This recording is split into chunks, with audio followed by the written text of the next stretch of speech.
Bonjour. Chaque année, les rongeurs causent des dommages aux habitations et des millions d'euros de denrées alimentaires sont contaminés. Apprenons à connaître deux hôtes cachés de nos habitations, commençons de l'homme.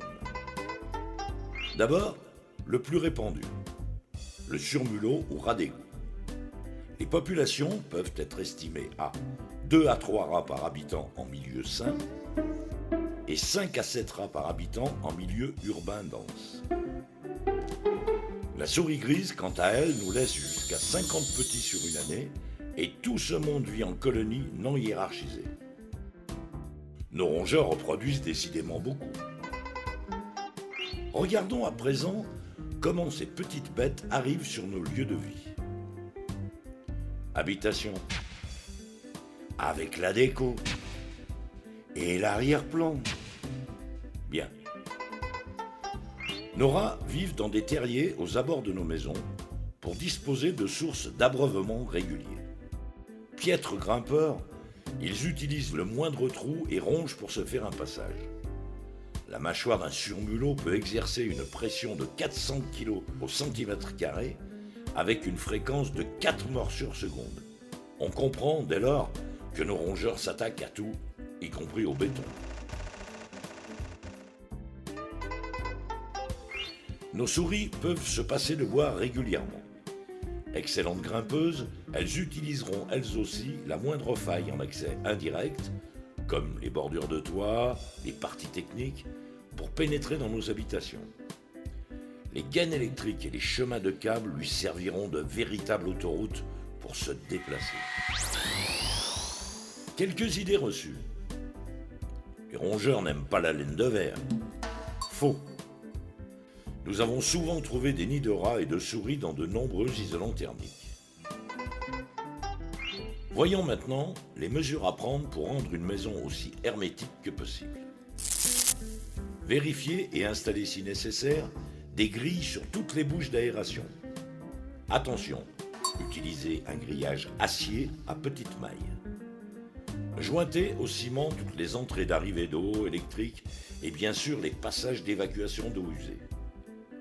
Attention, pas de mousse expansive, ni de joints silicone ou mastic. Vous n'avez pas de chance, une souris s'est invitée chez vous. Voici quelques pistes à suivre pour s'en débarrasser. Tout d'abord, localisez les zones de bruit et inspectez toute la maison des combles au sous-sol.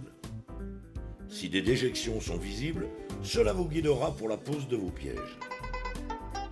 Voyons maintenant les différentes méthodes à mettre en place pour assurer une dératisation efficace. La tapette à rongeurs. Les plus. Mise en place facile, coût faible à l'achat. Les moins, enlèvement du rongeur, bois gardant l'odeur humaine. La glu, à utiliser sur plaque.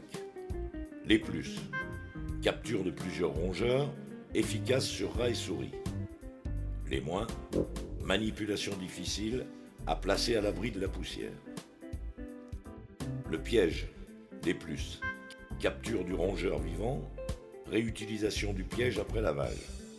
Les moins, coût à l'achat élevé, encombrement, et pour le rat, réflexe de néophobie. Les rodonticides, les plus, mise en place facile, peuvent détruire plusieurs rongeurs. Les moins, choix de la matière active, concurrence alimentaire et réglementation. Toutes ces méthodes sont basées sur un système dit d'appât attractif.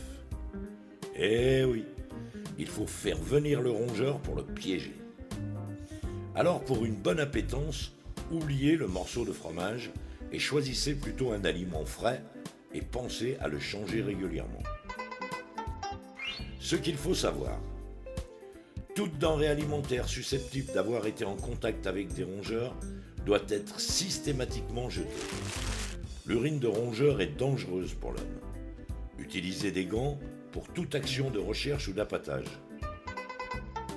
Cette vidéo nous explique comment se débarrasser d'un ou deux rongeurs. En cas de forte invasion ou de migration soudaine, contactez une entreprise spécialisée. Gardez bien à l'esprit qu'un petit problème non réglé finit toujours par une infestation. À bientôt.